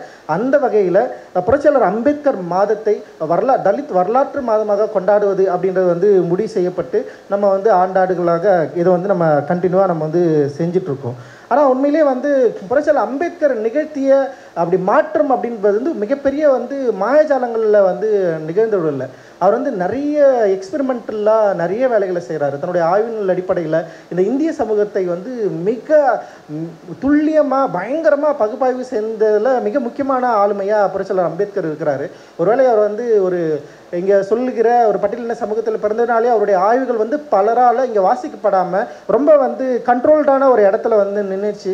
ஒருவேளை வந்து அவர் வந்து ஒரு மாற்று சமூகத்தில் பிறந்திருந்து இங்கே சொல்லப்படுற சோகால்டு வந்து ஒரு அப்பகாஸ்டில் வந்து அவர் பிறந்திருந்தார்னா அவருடைய எழுத்தும் பேச்சும் வந்து இன்னும் பரவலாக போய் சேர்ந்துருக்கும். இன்னும் நிறைய மக்கள் வந்து இந்த சாதியை, இந்த நிலத்தை, இந்த மண்ணை வந்து அண்டர்ஸ்டாண்ட் பண்ணுற இடத்துல வந்து அது வந்து போயிருக்கக்கூடிய ஒரு தேவையை வந்து உற்பத்தி செஞ்சுருக்கும். அம்பேத்கரை படிக்கிறதே நீண்ட காலத்துக்கு அப்புறம் தான் இப்போ தான் மாறி இருக்கு. இப்போ தான் தமிழில் வந்து நம்ம நிறைய கத்தி இப்போ தான் வந்து மாற்று சமூகத்தினர் கூட வந்து புரட்சியாளர் அம்பேத்கரை வந்து மரியாதையாக அழைக்கக்கூடிய, பேசக்கூடிய, பாபா சாஹேப் அப்படின்னு சொல்கிற இடத்துக்கு வந்து இப்போ தான் வந்திருக்காங்க. அவருடைய எழுத்தை வந்து வாசிக்கிறதுக்கு இப்போ தான் வந்து அவருடைய மனது வந்து ஓப்பன் ஆகிருக்கு. ஸோ அவர்களுக்கு ஓப்பன் ஆகுதோ இல்லையோ, குறிப்பாக தலித்துகளுக்கு வந்து முதல்ல வந்து அந்த அச்சம் வந்து நீங்கி புரட்சியாளர் அம்பேத்கரை ஒரு அடையாளமாக ஏற்றுக்கொள்வதில் வந்து இன்றைக்கி வந்து தயக்கம் இல்லாமல் முன் வந்திருக்கிற எக்கச்சக்கமான இளைஞர்களை வந்து நம்மளால் வந்து பார்க்க முடியுது. அது வந்து ரொம்ப முக்கியமானதாக நான் வந்து நினைக்கிறேன். இந்த தலித் வரலாற்று மாதம் குறிப்பாக புரட்சியாளர் அம்பேத்கரை, பாபா சாஹேப் தொடர்ந்து நம்ம வந்து பேசுவதன் மூலமாக நிகழ்ந்திருக்கிற ஒரு மாற்றமாக நான் வந்து பார்க்குறேன். புரட்சியாளர் அம்பேத்கர் வந்து இந்த சமூகத்தின் மீது தொடுத்த போர் வந்து ரொம்ப சாதாரணமானது கிடையாது. அதாவது ஒரு நீங்கள் அதாவது என்ன சொல்கிறது, ஒரு சூப்பர் ஹீரோ வந்து தனியாக நின்று ஒரு ஃபைட் பண்ணுவான் தெரியுமா, அவ்வளோ பேர் கூடி நிற்பாங்க. ஆனால் வந்து ஒரு சூப்பர் ஹீரோ வந்து தனியாக அப்படியே நிற்பான், ஒரு சின்னதாக ஒரு பொருள் வச்சு அப்படி நிற்பான்ல. எனக்கு எப்பயுமே வந்து புரட்சியாளர் அம்பேத்கர் வந்து அந்த விஷுவலோட தான் நான் அவரை எப்பவுமே பார்த்துட்டே இருப்பேன். குறிப்பாக அவர் வந்து ஒரு அந்த விசா காத்திருத்தலில் வந்து ஒரு இடத்துல வந்து பார்சியாக தன்னை வந்து பொய் சொல்லிட்டு தங்கிட்டு இருக்கிறப்போ பல நூற்றுக்கணக்கான பேர் வந்து அவர் தாக்க வரப்போ வந்து அவர் என்ன பண்ணுவார்னா நிராயுத பாயனா அப்படி நின்றுப்பார். அவர்களை எதிர்ப்பதற்காக ஒரு விஷுவல் இருக்கும். அந்த விஷுவல் வந்து எனக்கு தொடர்ந்து என் மனசில் வந்து வந்துட்டே இருக்கும். அவர் முன்னாடி இவ்வளவு எதிர்ப்புகள் இருந்திருக்கு. ஜாதியாக எதிர்ப்பு இருந்திருக்குது, அரசியலாக எதிர்ப்பு இருந்திருக்குது, வர்க்கமாக எதிர்ப்பு இருந்திருக்குது. பயங்கர எதிர்ப்புகள் மத்தியில் தன்னுடைய மக்களை ஒருபோதும் கைவிடாமல் பயங்கர ஸ்ட்ராங்காக நின்று அவர் பல முயற்சிகளை எடுத்திருக்கார். சின்ன சின்ன முயற்சிகள் கிடையாது, பெரிய பெரிய முயற்சிகளை வந்து அவர் செஞ்சிருக்காரு. எழுத்தின் அளவில், ஆராய்ச்சியின் அளவில், மக்களை ஒன்று திரட்டத்தின் அளவில் ஒரு சங்கமாக ஆரம்பிச்சிருக்காரு, ஒரு யூனியன் ஆரம்பிச்சிருக்காரு, அப்புறம் அரசியல் கட்சிகள் ஆரம்பிச்சிருக்காரு, பத்திரிகைகள் ஆரம்பிச்சிருக்காரு, அப்புறம் வந்து புத்தாண்டிஸ் தம்மான்ற ஒரு மிகப்பெரிய ஒரு அரிய பொக்கிஷத்தை வந்து நமக்கு வந்து கொடுத்துருக்காரு. அப்புறம் பல சிந்தனைகள், பல எழுத்துக்களை உருவாக்கி எப்படியாவது தன்னுடைய மக்களை வந்து விழிப்புணர்வு செய்ய வேணும் அப்படின்னு சொல்லிட்டு தன்னுடைய எழுத்துல தொடர்ந்து பரிசாத்த முயற்சியில் தன்னுடைய சாவும் காலம் வரைக்கும் வந்து முயற்சி செஞ்சவர் தான் பாபாசாஹேப் அம்பேத்கர். அப்போ அந்த அம்பேத்கர் அவர்களுடைய பிறந்த நாளை தலித் வரலாற்று மாதமாக மாற்றி அவர் உருவாக்க நினைத்த எழுச்சிகளையும் மாற்றங்களையும் அவர் வாழுங்காலத்தில், அவர் வாழற காலத்தில் நம்ம வந்து அடைய முடியாவிட்டாலும் அவர் விட்டு சென்ற பணிகளை தொடர்வதன் மூலமாக, அவர் எழுதி சென்ற வரலாற்றை படிப்பதன் மூலமாக, அவர் நமக்கு இட்ட பணிகளை செய்வதன் மூலமாக, அவருடைய சீடனாக நாம் மாறுவதன் மூலமாக நம்மளால் வந்து அவருடைய கனவை சின்ன விஷயமாவது நம்மளால் வந்து பூர்த்தி செய்ய முடியும் அப்படின்னு சொல்லிட்டு நான் வந்து நம்புகிறேன். இங்கே இருக்கிற எல்லாருமே அதை நீங்கள் செய்வீங்கன்னு சொல்லிட்டு எனக்கு ஒரு பெரிய ஊக்கம் இருக்குது அப்படின்னு நான் நம்புகிறேன். ஏன்னா அவர் வந்து எந்த சூழ்நிலையிலும் தன்னை கைவிடாதவராக இருக்கிறாரு. இப்போ நம்ம எல்லாருமே வந்து நிறைய பிரச்சனைகள் வரப்போ வந்து நம்மளுடைய செல்ஃப் ரெஸ்பெக்ட், நம்முடைய பிரச்சனைகள் நம்மளை வந்து பாதிக்குது அப்படின்னு சொல்கிறப்போ பயங்கரமாக தோண்டு போயிடுவோம். தோண்டு போனதுக்கப்புறம் நம்ம என்ன பண்ணோம்னா, யாரா இவனுங்க நம்மளை வந்து மதிக்கவே மாட்டேறானுங்க, நம்மளை பற்றி இவனுங்க அண்டர்ஸ்டாண்டே பண்ணிக்க மாட்டேறானுங்க, உடனே நம்ம வந்து பக்கம் பக்கமாக எழுதுவோம், பேசுவோம், சிந்திப்போம், அழுவோம், என்னென்னலாம் பண்ணுவோம். ஆனால் வந்து பாபாசாஹேப் அம்பேத்கர் கடைசி வரைக்கும் தன்னை கைவிட்ட அந்த மக்களை நினைத்து வந்து ஒருபோதும் தோண்டு போகவே இல்லை. எப்படியாவது இந்த மக்களை வந்து கை சேர்த்தணும், எப்படியாவது இந்த மக்களை வந்து கரெக்டான இடத்துல வந்து நம்ம ஸ்டேஜ் பண்ணிடணும், எப்படியாவது அந்த மக்களை நம்ம வந்து விட்டுறவே கூடாதுன்னு சொல்லிட்டு தொடர்ந்து அவருக்கு வந்து பல வேலைவாய்ப்புகள் கிடைச்சிருக்கும். இந்த அவருடைய அறிவு தளத்தில் குறிப்பாக அவர் படித்த படிப்பின் மூலமாக வந்து மிகப்பெரிய பொசிஷனில் அவரால் போய் உட்காந்துருக்க முடியும். பயங்கரமாக அவர் வந்து ஒரு மன்னராக அவரால் மாறி இருக்க முடியும். பல பேர் அப்படி மாறி இருக்கிறாங்க, அப்படி போய் இருந்திருக்காங்க. ஆனால் பாபாசாஹேப் அம்பேத்கர் கடைசி வரைக்கும் வந்து தன்னுடைய மக்களை கைவிடாத மிகப்பெரிய ஒரு பவர்ஃபுல்லான ஒரு வாரியராக இருக்கிறார். அந்த வாரியரை சரியாக புரிந்து கொள்வதன் மூலமாக நாமளும் வந்து வாரியராக மாறலான்ற ஒரு நம்பிக்கையை நமக்கு வந்து விட்டு சென்றிருக்கார். அந்த நம்பிக்கையை உருவாக்குவதுதான், அதை நம்ம புரிஞ்சுக்கணும். பாபாசாஹேப் அம்பேத்கர் நமக்கு விட்டு சென்ற பணிகளை புரிஞ்சுக்கணும், அவர் எழுத்தை நம்ம சரியாக அண்டர்ஸ்டாண்ட் பண்ணிக்கணும், அவர் என்னெல்லாம் செஞ்சிருக்காருன்றதை ஓரளவுக்கு நம்ம புரிந்து கொள்வதன் மூலமாக தான் இந்த தலித் வரலாற்று மாதம் அப்படின்றத வந்து நம்மளால் வந்து கிட்டத்தட்ட வந்து அதை ஓரளவுக்கு வந்து நம்ம வந்து அச்சீவ் பண்ண முடியும் அப்படின்னு நான் நினைக்கிறேன். ஸோ தலித் வரலாற்று மாதம் அப்படின்றதுல வந்து வெறும் அரசியல் நடவடிக்கைகள் மட்டும் இல்லாமல் ஏன் வந்து பண்பாட்டு அடையாளங்களை வந்து மீட்டெடுக்கிறது, பண்பாடு பற்றி நம்ம பேசுறது அப்படின்றது வந்து மிக முக்கியமான கேள்வியாக இருக்குது. பாபாசாஹேப் அம்பேத்கர் வந்து தன்னுடைய கடைசி நேரம் வரைக்கும் 2 மிக முக்கியமான போரை தொடர்ந்து செஞ்சுட்டே இருந்திருக்காரு. ஒன்று பார்ப்பினத்துக்கு எதிரான போர், இன்னொன்று இந்து மதத்துக்கு எதிரான போர். இது எங்கேயுமே அவர் என்னன்னா டைலூட் ஆகவே இல்லை. கடைசி வரைக்கும் வந்து பார்ப்பினத்துக்கு எதிரான மிக தீவிரமான வெளிப்படையான ஒரு எதிர்ப்பை கடைசி வரைக்கும் அவர் செஞ்சுட்டே இருந்தார். அண்ட் இந்து மதத்துக்கு எதிராகவும் கடைசியாக வந்து இந்து மதத்திலிருந்து நான் வெளியேறுவேன், நான் வந்து சாவரப்போ இந்துவா சாவ மாட்டேன்னு சொல்லிட்டு சொன்னவர். அப்போ பண்பாட்டு அளவில் ஒரு மாற்றத்தை நிகழ்த்தணும்னு சொல்லிட்டு மிக துடியாக இருந்தவர். நம்ம வந்து பிளாக் இந்த ஹிஸ்ட்ரி மந்த்தை வந்து அவங்க கொண்டாடுறப்போ பிளாக்ஸோடைய அவங்க என்ன விரும்புகிறாங்க, அவங்க எதை அடையாளப்படுத்த நினைக்கிறாங்க அப்படின்னு சொல்லிட்டு நம்ம படிக்கிறப்போ அவங்க வந்து சில பேருக்கு சில காம்ப்ரமைஸ் இருந்தது. ஆனால் மால்கம் எக்ஸ் வந்து எனக்கு ரொம்ப பிடிச்சவராக இருந்தார். மால்கம் எக்ஸ் வந்து கடைசி வரைக்கும் வந்து ஈவிரக்கமற்ற ஒரு எதிர்ப்பை வந்து வெள்ளையர்கள் மேலே வந்து வச்சிருக்காரு. அவர் என்ன சொல்கிறாரு, நீ என்னை வந்து பாராட்டத்தின் மூலமாக இல்லை, என்னுடைய கலருக்கு என்னோட ரேசிசம் நான் வந்து அது பாதிக்கப்படுறேன் அப்படின்றதுக்காக நீங்கள் கவலைப்படுறதன் மூலமாகவே நான் உன்னை ஏற்றுக்க முடியாதுன்னு சொல்கிறாரு. ஏன்னா இத்தனை வருஷம் என்னை நீ வந்து என்னை அடிமைப்படுத்திருக்கிற, என்னை சுரண்டிருக்கிற, அப்படி சுரண்டிருக்கப்போ வந்து நான் உன்னை வந்து உடனே அக்னாலேஜ் பண்ணி நீ பக்கத்தில் வந்து உன்னை பாராட்டணும்னு சொல்லிட்டு நீ எதிர்பார்க்காதுன்னு சொல்கிறாரு. அப்போ எதிர்பார்க்காத அளவுக்கு நீ வந்து என் பக்கத்தில் நிற்கிறது உன்னுடைய கடமைன்னு சொல்கிறாரு. அதுக்காக நான் உன்னை ஏற்றுக்கொள்ள மாட்டேன்னு சொல்லி எந்த காலகட்டத்திலும் உன்னை வந்து நான் ஏற்றுக்கவே மாட்டேன்னு சொன்னவர் தான் மால்கம் எக்ஸ். அதே போல தான்